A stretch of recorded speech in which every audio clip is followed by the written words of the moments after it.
ଆଚ୍ଛା ପିଲାମାନେ, ଏବେ ଆମେ 3 ନମ୍ବର କ୍ୱେଶ୍ଚନ୍ର 2 ନମ୍ବର ବିଟ୍ କରିବା। ଆମେ ଫାର୍ଷ୍ଟ ବିଟ୍ କରିଥିଲେ, ଗତ ଭିଡ଼ିଓରେ ତୁମମାନେ ଦେଖିଥିଲ। ତ ଆଜି ଆମେ ସେକେଣ୍ଡ ବିଟ୍ କରିବା। ଦେଖ ସେକେଣ୍ଡ ବିଟ୍ କ'ଣ ଅଛି? ପ୍ରଶ୍ନ ଅଛି ଯେ 2x plus 5y is equal to 1 ଏବଂ ସେକେଣ୍ଡ ଇକ୍ୱେସନ୍ ଅଛି 2x plus 3y is equal to 3। ତୁମେମାନେ ଦେଖ ତୁମର ବହିରେ ଯେ ପ୍ରଶ୍ନଟିକୁ ଦେଖିବ। ଆମେ କରୁଛନ୍ତି ଅନୁଶୀଳନୀ 1B ର ପ୍ରଶ୍ନ ନମ୍ବର 3 ସେକେଣ୍ଡ ବିଟ୍, ଯାହାକି ମୁଁ ଲେଖିଲି ବର୍ତ୍ତମାନ। ତ ଆମେ ସମାଧାନ କରିବା ଏ ଦୁଇଟି ସମୀକରଣ କେଉଁ ପ୍ରକ୍ରିୟାରେ? ତାହା ହେଉଛି ବଜ୍ର ଗୁଣନ ପ୍ରକ୍ରିୟା ବା ପ୍ରଣାଳୀ। ଦେଖ ଏଇ ଇକ୍ୱେସନ୍ରେ ଏଇ ଯେଉଁ 1 ଯାହାକୁ ଆମେ C1 ଜାଗାରେ ଯିଏ ରୁହେ ସିଏ ବର୍ତ୍ତମାନ ଇକ୍ୱାଲ୍ ଚିହ୍ନର ରାଇଟ୍ ସାଇଡ଼୍ରେ ଅଛି। ତେଣୁ ଆମେ କ'ଣ କରିବା ନା ଆମେ ଜାଣିଛନ୍ତି ସହ ସମୀକରଣର ସାଧାରଣ ରୂପ, ଯାହାକି a1x plus b1y plus c1 equal to 0।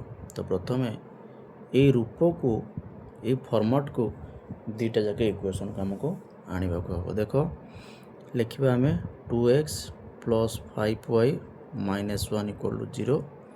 ଠିକ୍ ସେଭଳି second equation 2x plus 3y minus 3 equal to 0 ଲେଖିଦେଲେ ଆମେ ସହ ସମୀକରଣର ସାଧାରଣ ରୂପ ଅନୁସାରେ ଲେଖିଦେଲେ। ଏବେ କ'ଣ କରିବା? ଆମେ a1 b1 c1 a2 b2 c2 ନିର୍ଣ୍ଣୟ କରିବା। ଦେଖ ପ୍ରଥମ ଇକ୍ୱେସନ୍ ପାଇଁ ଆମେ a1 ଭ୍ୟାଲୁ କେତେ ହେବ, ଯିଏକି xର ସହଗ,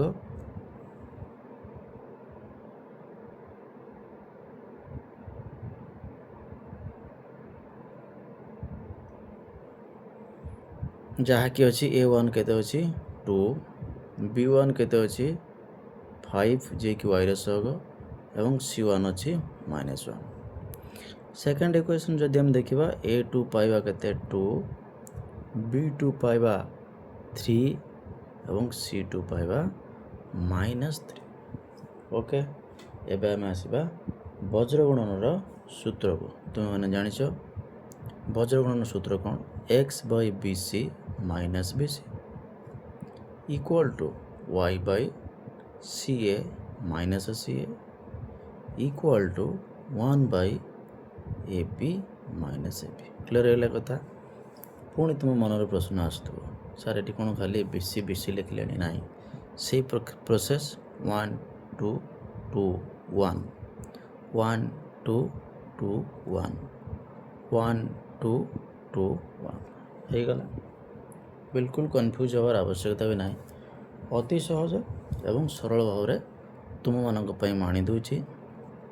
ଏବେ କ'ଣ କରିବା ନା ଆମେ ଏଇ ଯେଉଁ b1 c2 b2 a1 a2 ଯାହା ଲେଖିଲେ ଫର୍ମୁଲାରେ, ତାର ଖାଲି ଭ୍ୟାଲୁ ଆମେ ଆପ୍ଲାଏ କରିବା। ଦେଖ x Bai b1 c2, b1ର value ଅଛି 5 ଇଣ୍ଟୁ c2, c2ର ଭ୍ୟାଲୁ ଅଛି -3 ମାଇନସ୍ b2, b2ର ଭ୍ୟାଲୁ ଅଛି 3 ଏବଂ c1 କେତେ ଅଛି -1 equal to y by c1, c1ର ଭ୍ୟାଲୁ କେତେ ଅଛି -1 ଇଣ୍ଟୁ a2, a2ର ଭ୍ୟାଲୁ କେତେ ଅଛି 2 ମାଇନସ୍ c2 ଯାହାକି ଅଛି -3 ଇଣ୍ଟୁ a1, a1 ଅଛି 2 equal to 1 Bai a1, a1 ଅଛି 2 ଇଣ୍ଟୁ b2, b2 ଭ୍ୟାଲୁ ଅଛି 3 ମାଇନସ୍ a2, a2 କେତେ ଅଛି 2 ଇଣ୍ଟୁ b1, b1 ଅଛି 5। ହେଇଗଲା, ଆମକୁ ଭ୍ୟାଲୁ ଆପ୍ଲାଏ କରିଦେଲେ।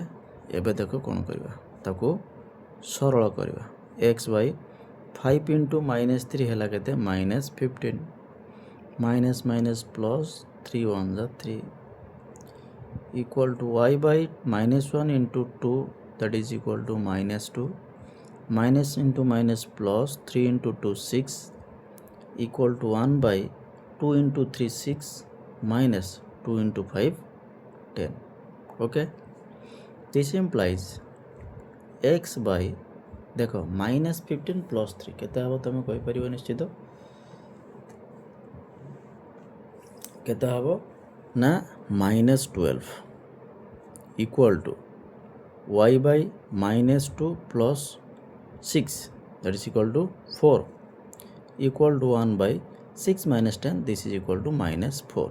ओके एबे कोन करिया हमें कंपेयर कर देबा देखो x by -12 is equal to 1 by -4 minus minus cancel 4 3 जा 12 3 1 जा 3 this implies x equal to 3 एवं y को कंपेयर करिया देखो eighty y by 4 is equal to 1 by -4 तो ये कहते 4 1 जा 4 4 कैंसल होला -1 ताले y is equal to -1 therefore हमें अतएव x रो वैल्यू पाइले 3 y रो वैल्यू पाइले हमें -1 देखो केते सहज एवं सरल रे ये वज्र गुणन प्रणाली रे हमें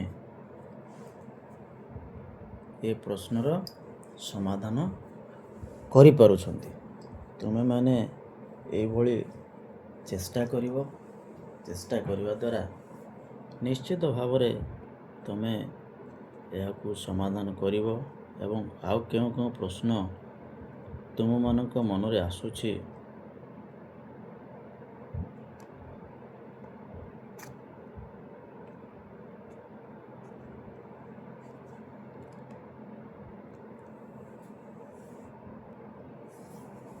आशा करुच्ची ये जो प्रश्न गुड़िक आम समाधान करुँच निश्चित भाव में तुम्हें भल भाव ताको बुझीपारुथिब एवं एबे सुद्धा आम 3 नंबर प्रश्नर 2टी बीटी आंसर कले आहरी 4टी बीट अच्छी निश्चित भाव में 4टी बीटर समाधान मु तुम मानी आनीदेवी किंतु ता पूर्वर तुम्हें निजे से 4टी जाक बीट्रे चेष्टा कर देखिब तमें करिपारुच ना कौन सी स्टेप रे किछि समस्या तमें अनुभव करुच तो जदि समस्या अनुभव करुच तार समाधान पाई मध्य तमें कमेंट बॉक्स रे कमेंट करी जणाई परिबो केउ स्टेप रे तुमको असुविधा होउची एवं समाधान सहज समाधान मु तुम मानू कहीदेवी फर्मूला अति सहज भाव में मन रखीदेवी जहाद्वारा कि तुम्हें निश्चित भाव में बोर्ड परीक्षा रे आसंता वर्ष मैट्रिक बोर्ड परीक्षा 2027 मसीह हम निश्चित भाव में तुम गणित रे भल मार्क रखी पास कर आशा करुँच एगुड़ भल भाव तुम मानव रही जय जगन्नाथ।